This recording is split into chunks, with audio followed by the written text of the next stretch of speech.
After a way too long break, Invincible Season 2 is complete. There was a lot to love this season and some stuff I hated, which mostly centered around how Amazon handled it. Everything I want to talk about is kind of scattered, so this is going to be a lot more casual than my other videos on this series. Sit down and get cozy as I talk about Season 2 of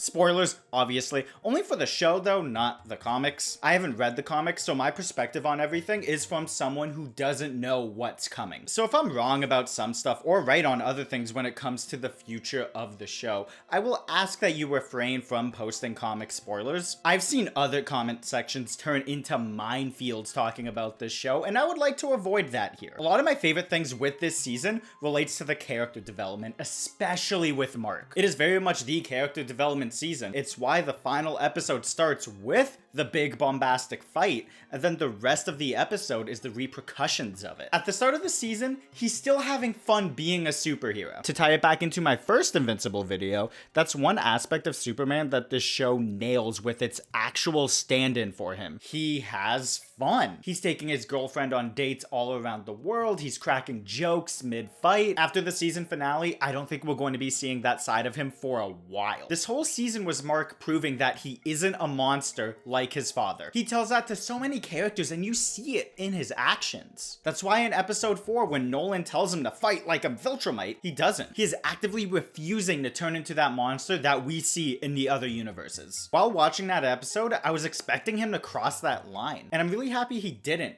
because the finale does it better than what could have happened in that scene. Season 1 showed us that Nolan teaching Mark via violence doesn't work. He could never bring that side of Mark out, which is why that fight with Angstrom is so good. In an attempt to kill Mark, all Angstrom did was bring out that one part of him that he hated, and he was the first to feel that wrath. It is the most pivotal scene in the series so far. The fight is fun and intense all the way through. Anytime Mark was in another universe, it was so enjoyable. And as soon as we were back in their house with Angstrom, I was at the edge of my seat. And when they ended up on that desert planet, and Angstrom finally pushed Mark across that line, it was phenomenal.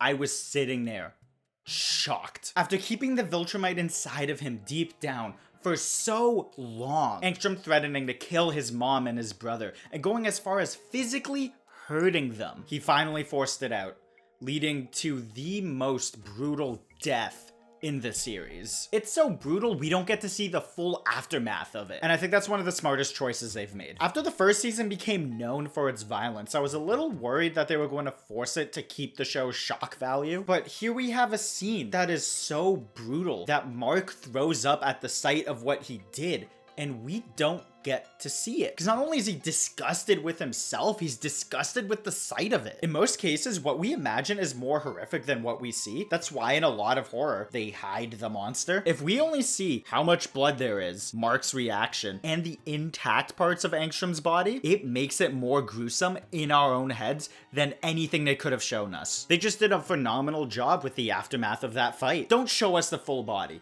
Don't linger on it. Linger on Mark. Give us his reaction to what he just did, as this has fundamentally changed him. Oh my god, and the line delivery in this scene too. How he's justifying everything to himself. The anger expressed before and while he's killing him. Never let hurt my family!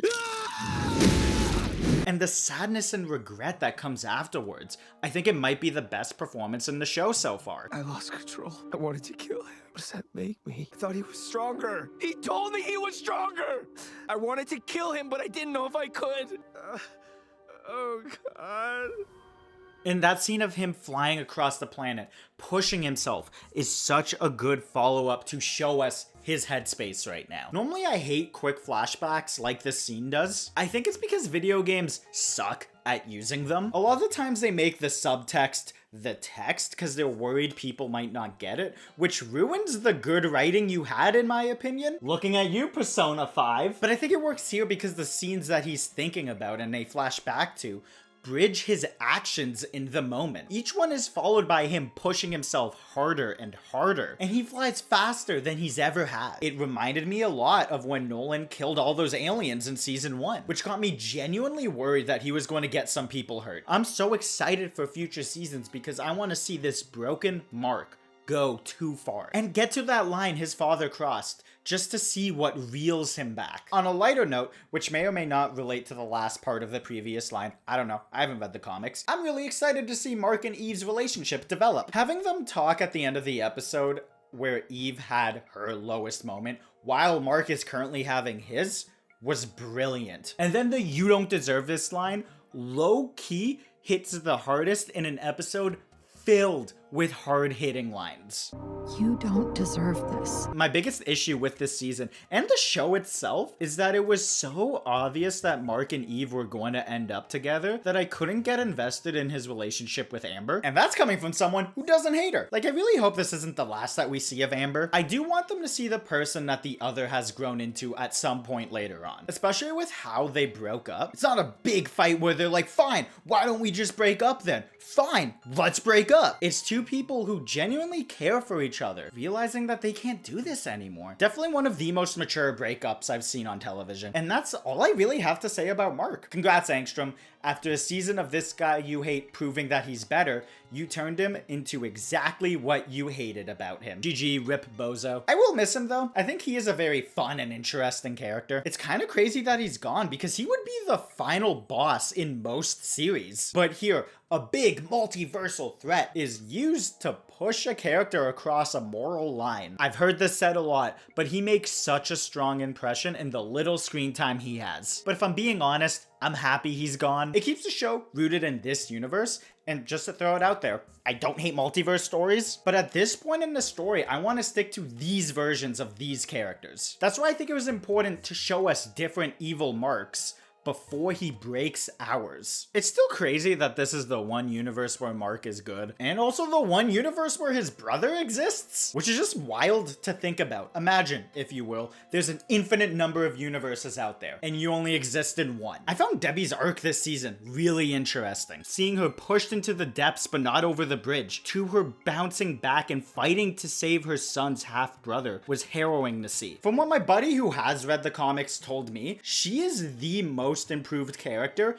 and I can see it. I still can't get over her parallel with Nolan in episode 4. There's so much visual parallel this season with Mark's family that I kept noticing more and more while I was editing this video. And Nolan this season was very interesting. Go see this video to get my full opinions on him. While everything is seemingly building towards Viltrumite mode Mark, again, I'm not sure what happens in the comics because I can't read, and paralleling that with Nolan becoming more human, bravo. Chef's kiss. Other phrases to celebrate artistic achievement. And his last line of the season being, "I think I miss my wife," solidifies that to me. It's in stark contrast to where we were a season ago, where he said she's more of a pet. And I guess Alan the Alien is going to be the opener on this redemption tour. Super excited to see them become buddy cops. Here's the thing with that line though. I can see how you can redeem yourself in the eyes of humanity if you save the universe and like pay for your crimes in some way. But I don't think Debbie should take him back. Just a friendly tip. If your partner says they're more of a pet to me, dump them and never go back.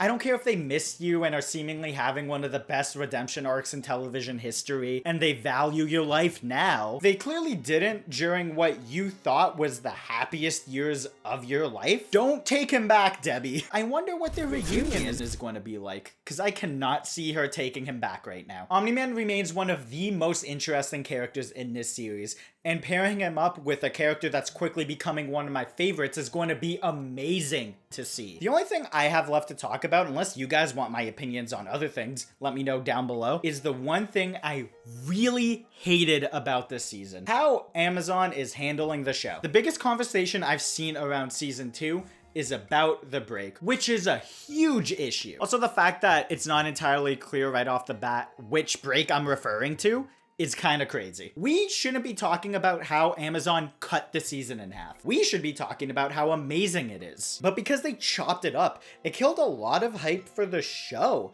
and made us talk about this seemingly pointless break. I'm personally in the camp that Amazon only had the break to milk a few more months off of subscribers who only watch Invincible and didn't want to cancel because no one knew when it was coming back. Dude, I initially thought it was going to come back in January, and I only think they brought it back when they did because they were introducing their ad tier. And it wasn't a cheaper tier that has ads. It was a more expensive tier that was ad-free. And now the account that I'm on, as an example, has ads. That alone is shitty. But if Amazon only held the rest of the season for the ad tier to come out, fuck you. You're the richest company on the planet. That is not worth killing this show's hype. During the first half of season 2, I was seeing Invincible content everywhere, man. During the second half, I saw like one post until after the finale, which was someone on TikTok talking about how all hype around the show seemingly died, and it's a weird coincidence now that there are ads before episodes. Even then, the only reason why I started getting Invincible content on my For You page again, because I was swiping past everything that was unrelated to it for like 5 minutes, only liking posts about Invincible to see if the content was even there anymore. As a test while I was writing this video, I took a break to scroll through TikTok to see how long it took me to find Invincible content, and it took a decent bit. Much like how me taking a break to check TikTok ruined the momentum I had writing the script, Amazon taking a break with this show ruined the momentum it had. And just comparing that to what I was seeing a couple months ago, I legitimately think people aren't talking about the show as much as they were. The TikTok algorithm is terrifyingly good. It knows when you're into something, which is why a few months ago my feed was exclusively Helldivers and Dune. It knows how much I like Invincible, and I'm still barely getting content about it. After this break, they can't take 3 years to make another season. They are building a bad reputation when it comes to making this show. If it takes them more than a year to release season 3, people will start falling off. People don't want to wait 3 years to get 4 episodes and then have to wait another few months to get 4 more. The best thing they can do is drop season 3 within a year and maybe a Rexplode special. I don't know why shows on streamers take longer to make than shows on cable. It's so weird that a show getting a season a year is not standard on streaming, especially when those seasons were longer. Dude, at the rate that it takes streamers to produce content, The Sopranos would have aired over the course of 25 years. I really don't want this show to lose people's attention to corporate greed because it 100% deserves that attention. It's easily the best superhero content, like straight up. I don't think anything else has played with the tropes of the genre so perfectly while being as compelling as it is. I should just start reading the comics but stay behind the show. I'd rather experience this story first through the medium that I prefer. And I believe that was everything that was on my mind after the season 2 finale. If there's another aspect of the show that you want me to talk about, or if there's something I already talked about here that you want me to go deeper on, let me know down below. Do you agree? Think I'm an idiot? Comment down below. Dislike the video if you also thought he was stronger, and subscribe for more content. Follow me on other platforms if you want. Take care, guys.